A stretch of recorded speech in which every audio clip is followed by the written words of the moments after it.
Alhamdulillah, alhamdulillah nahmaduhu wa huwa ala ma an'amta alaina bi ni'matil iman.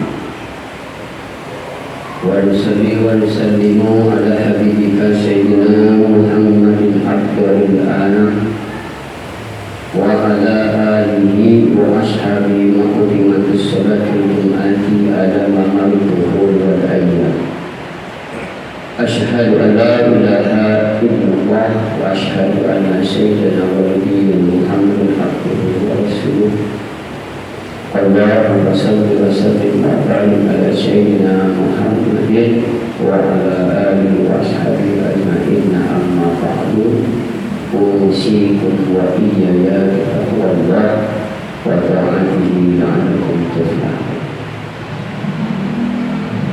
Hadirin sidang jamaah rahimahullah, tentunya puji serta syukur kita panjatkan kehadirat Allah Subhanahu wa taala yang tentunya Allah telah memberikan nikmat kepada kita, terutama nikmat iman dan Islam. Dan juga marilah kita bersolawat dan membaca salam kepada pemimpin kita Nabi Muhammad sallallahu alaihi wasallam sebagai makhluk yang paling istimewa. Dan juga kita berselawat kepada keluarga dan para sahabatnya selama pelaksanaan Jumat ini berjalan di sepanjang masa. Oleh karena itu seorang khatib berwasiat khususnya untuk pribadinya, umumnya kepada sidang jamaah rahimahullah, yang wasiatnya adalah marilah kita tetap tidak takwa kepada Allah. Mudah-mudahan dengan adanya takwa dan bakti kita kepada Allah, Allah golongkan kita, Allah jadikan kita termasuk orang-orang yang senantiasa mendapatkan kebahagiaan dunia wal akhirah. Amin ya rabbal alamin. Hadirin jamaah rahimahullah, bahwa setiap saat, bahkan sampai saat ini, apapun yang kita minta dalam karunia nikmat Allah yang diberikan kepada kita, bahkan sampai di akhir tahun ini di masyarakat, kita semua telah memberikan suatu harapan, telah mengalami dan merasakan selama 1 tahun dari bulan yang lalu sampai tahun sekarang ini, berapa banyak nikmat yang diberikan kepada kita. Sanggupkah kita menghitungnya? Bisakah kita menghitungnya? Tetapi kalau laba dan rugi setiap tahun dihitung oleh kita, tapi kalau urusan dunia setiap saat hitung-hitung oleh kita, untung atau rugi. Tetapi karunia Allah, nikmat Allah yang diberikan kepada kita sampai saat ini, bisakah kita menghitungnya? Hadirin sidang dimahami Allah. Maka kita sampai saat ini selalu meminta, kata Allah, wa antum min kulli man sa'altumuhu wa in ta'udhu ni'matallahi la tuhsuha innal insana lazalumun kafar.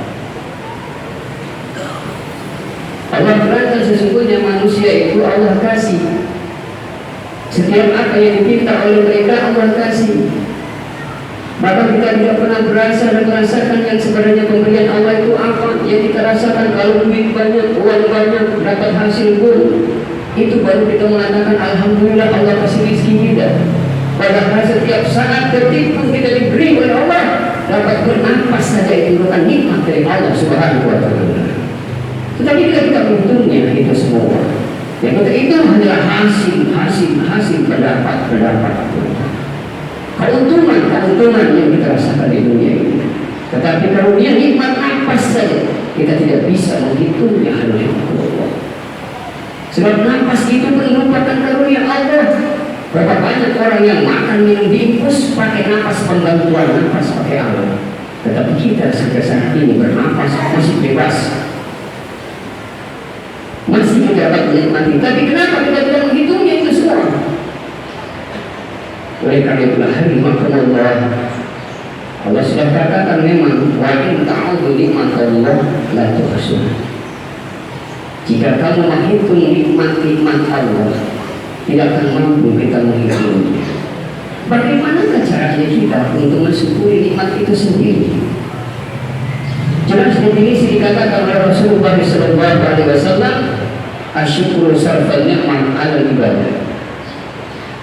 Jadi kita menggunakan nikmat yang diberikan oleh Allah sampai saat ini, bahkan sampai akhir tahun Masehi ini, kita gunakan semua yang diberikan oleh Allah.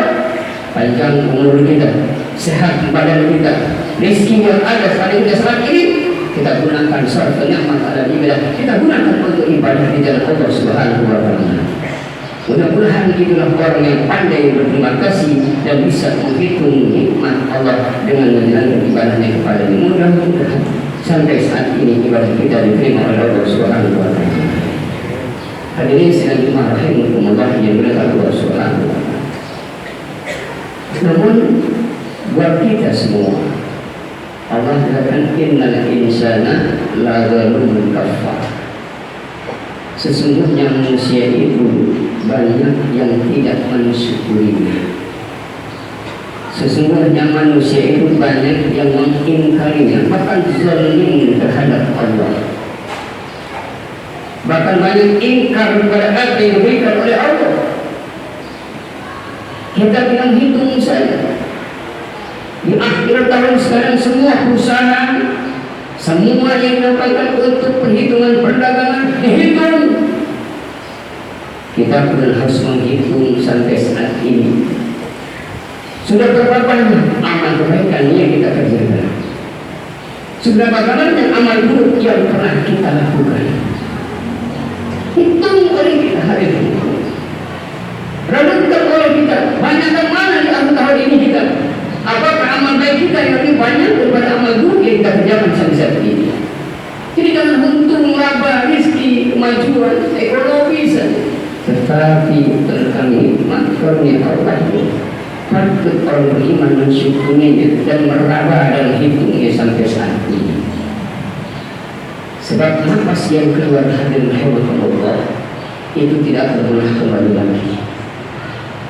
Setiap hembusan nafas yang keluar dari diri kita ini tidak akan pernah kembali lagi. Sekalipun ada mengatakan Allah itu menarik nafas agar kita tambah nafas kita. Padahal setiap nafas itu keluar tidak pernah kembali lagi hadirin rahimakumullah. Itu pun merupakan anugerah Allah. Itu pun merupakan karunia yang diberikan Allah kepada kita sampai saat ini. Kalau saja Bapak pandai-pandai menghitung dan melihat nikmat Allah dari pagi subuh kita bangun, begitu mata melihat kembali, kadang-kadang jarang diucapkan alhamdulillah, maka dia cari makan minum apa di pagi hari ini. Dah mata melek saja, mata dapat melihat saja di pagi hari setelah kita bangun, itu pun anugerah Allah. Seandainya kita tidur malam bangun pagi tidak dapat melihat, bagaimana kita ini? Tetapi kebanyakan manusia kurang mensyukurinya atas pemberian Allah Subhanahu wa Ta'ala. Lalu pendengaran kita dapat mendengar lagi, lalu kaki kita dapat melangkah lagi, tangan dapat bergerak dan seluruh anggota badan dapat bergerak ke sana kemari. Itu pun adalah anugerah Allah yang diberikan oleh Allah kepada hamba-Nya. Syukurlah dengan sebaik-baiknya, gunakan dengan sebaik-baiknya untuk ibadah kepada Allah Subhanahu wa Ta'ala. Sebab Allah amat tidak sekali kepada umat dan hamba-Nya. Sekalipun hamba-Nya melakukan dosa tidak ibadah kepada Allah, Allah masih kasih nikmat buat dia. Bahkan terkadang nikmatnya lebih besar daripada orang yang ibadah. Orang yang tidak pernah ibadah diberikan oleh Allah lancar usahanya, rezekinya banyak. Tetapi orang yang sering ibadah kepada Allah sering diuji oleh Allah. Bencana ini, musibah ini, penyakit ini terus bertubi-tubi kepada orang yang ibadah kepada Allah. Maka kita kadang-kadang suka berpikir, dengan ibadah saja karunia yang lebih banyak. Alhamdulillah bisa diterima. Padahal setiap diuji oleh Allah itu merupakan penaikan pangkat derajat kita, sabarkah kita, berimankah kita. Sebab yang terbaik adalah Nabi besar Muhammad SAW. Afdalul insani fid dunya yuqabbilu binul rizqa masmullah. Jadi orang yang paling afdal di dunia ini kata Nabi, orang orang yang menerima atas semua ketentuan Allah Subhanahu wa taala. Hadirin yang dimuliakan Allah Subhanahu wa taala. Kita kembali kepada Nabi Muhammad sallallahu alaihi wasallam. Diterangkan oleh baginda Rasulullah, "Idza aznaba min Allah ta'ala an'ama Allah 'alaihi arba'ati sabil." Di mana seorang hamba berdosa kepada Allah, di mana seorang hamba Allah banyak berbuat maksiat kepada Allah, maka Allah tetap kasih nikmat buat dia. Masya Allah, masih Allah berikan karunia kepadanya, bahkan diberikan 4 penilaian buat orang yang durhaka kepada Allah.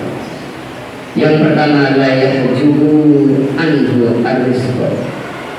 Sekalipun ia berdosa kepada Allah, Allah tidak berhentikan rezekinya. Allah tidak tutup rezekinya. Allah masih kasih rezekinya, padahal mereka itu berdosa dan maksiat kepada Allah. Dan yang kedua yang disebutkan oleh Allah tadi, wala yahjubu anhu asyhad badan, dan Allah masih memberi kepada hamba yang berdosa kepada Allah, dikasih sehat badannya, dikasih kuat tenaganya, bahkan yang rajin ibadah, loyo, sakit, bengek, batuk, selalu diberikan oleh Allah. Jadi kenapa orang yang durhaka kepada Allah, yang maksiat kepada Allah, badannya sehat, kuat tadi, tetapi orang yang rajin munajat kepada Allah, banyak diuji oleh Allah, sakit bertubi-tubi. Tetapi dan orang yang paling terbaik adalah menerima segala keputusan yang diberikan oleh Allah buat hamba itu sendiri. Itu yang kedua. Yang ketiga, Nabi Muhammad mengatakan, la yahjubu la yadharu alaihi azamba. Allah tidak akan memperlihatkan, menyatakan dosa hamba-Nya di dunia ini, sekalipun ia berdosa kepada Allah. Itu hilmnya Allah, itu kebijaksanaannya Allah kepada hamba-hamba-Nya. Kalau seandainya kita berdosa, sekali berdosa dikasih penyakit 1 saja, 2 kali dosa 2 penyakit. Tetapi kenapa orang yang berdosa tidak dizahirkan dosanya oleh Allah? Inilah hilmnya Allah, kebijaksanaannya Allah. Sekalipun itu orang rajin sholatnya, dia punya dosa, tidak dizahirkan oleh Allah dosanya. Apalagi orang yang tidak beribadah kepada Allah, dia punya dosa kepada Allah, tidak dizahirkan dosa kepada Allah Subhanahu wa taala. Itulah hilmnya Allah kepada hamba-hamba umat Nabi Muhammad sallallahu alaihi wasallam. Lalu yang keempat, kata Nabi, wala yu'aqibahu ajilan. Allah tidak akan pernah mengangkatkan azab hamba-Nya yang berdosa kepada Allah. Kenapa hal ini yang tidak dikontenkan oleh Allah, hal ini kepada Allah? Sebab pernah bersabda Nabi Muhammad SAW tatkala melihat tetangga rumahnya, kawan dekat dengan rumah sahabatnya, pada saat itu dia pulang ke rahmatullah. Sedang pulang ke rahmatullah, maka seorang pemuda berdiri di dekat Rasulullah berkata, ya Rasulullah, abi ma'yamu, wahai Rasul, ayahku meninggal dunia.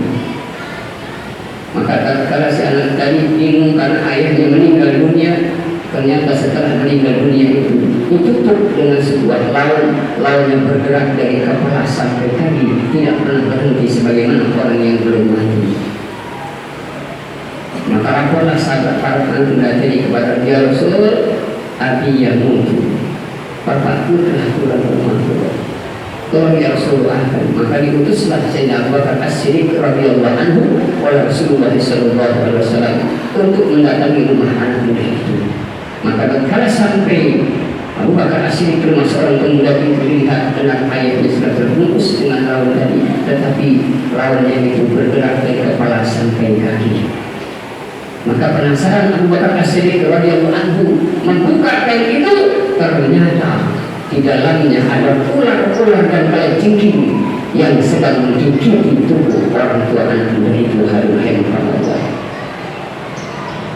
Kagetkan Rasulullah Abu Bakar. Langsung itu lapor, ya Rasulullah, saya tidak sanggup dan saya tidak bisa untuk menolong ayah si anak muda ini untuk mengurusnya. Sekarang kau berangkat yang suruh sama-sama, ayo berangkatlah semua para sahabat ke rumah pemuda tadi.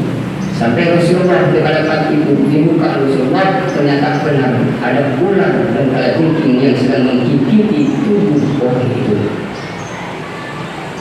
Maka tatkala di belakang Sayyidina Ali bin Abi Thalib radhiyallahu anhu, dia mencari kayu ingin memukul semua ular dan kalajengking yang ada di tubuh mayit itu.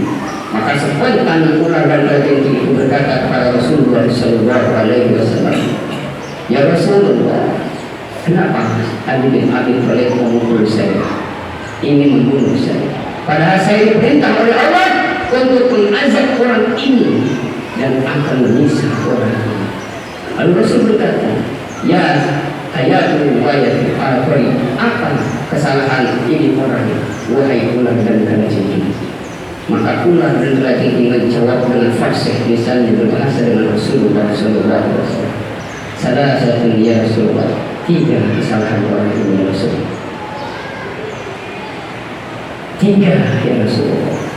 Lalu kata Rasul, apa kesalahan yang pertama? Maka Rasul bilang, dia katakan ini ular menjawab, "La yujibu da'watan da'i idza da'ani."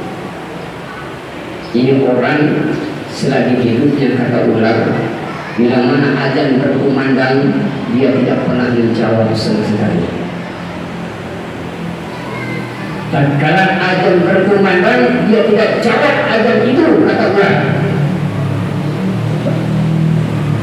Tidak tergantung kita saat ini yang mendengarkan hikmah ini. Jadi itu kesalahan yang pertama. Lalu kesalahan yang kedua, la sholata lahu ya Rasulullah, orang ini enggak sholat ya Rasulullah. Jadi yang kedua kesalahannya adalah orang yang tidak sholat. Lalu yang ketiga, apa kesalahan orang ini? Ular jawab pula dengan spontan bahwa orang ini la yasma'una syara'i'ad dinil Islam. Orang ini tak pernah mau memperhatikan ajaran agamanya sendiri. Orang ini tidak pernah mau memperhatikan ajaran agamanya sendiri, bahkan diabaikan agamanya sendiri. Yang demikian itulah hal yang memperbuat. 3 kesalahan itu nanti akan diberikan oleh Allah kepada orang itu. Kenapa sekarang ini tidak? Di sini letaknya hilangnya Rasulullah pun kepada umatnya. Lalu berkata, ya Allah, ya mohon kepadamu ya Rabb, jangan kau kontankan azab umatku di dunia ini. Jangan kau putihkan azab umatku di dunia ini. Terserah engkau ya Allah, setelah yang masuk dia lahir nanti. Dikabul oleh Rasulullah sallallahu alaihi wasallam. Maka sampai saat ini tidak ada umat Nabi yang diazab di dunia akan meninggal dari sakaratul maut. Tetapi nanti setelah dia masuk ke liang lahat, tinggal tunggu bagi azab Allah Subhanahu wa taala bagi orang yang tidak pernah mensyukuri ibadah nikmat Allah Subhanahu wa taala. Hadirin sidang yang dimuliakan Allah Subhanahu wa taala. Jadi kesalahan ini adakah kepada kita semua? Kalau seandainya ada kesalahan itu 3, maka mudah-mudahan kita diselamatkan oleh Allah Subhanahu wa taala. Amin Allahumma ya rabbal alamin.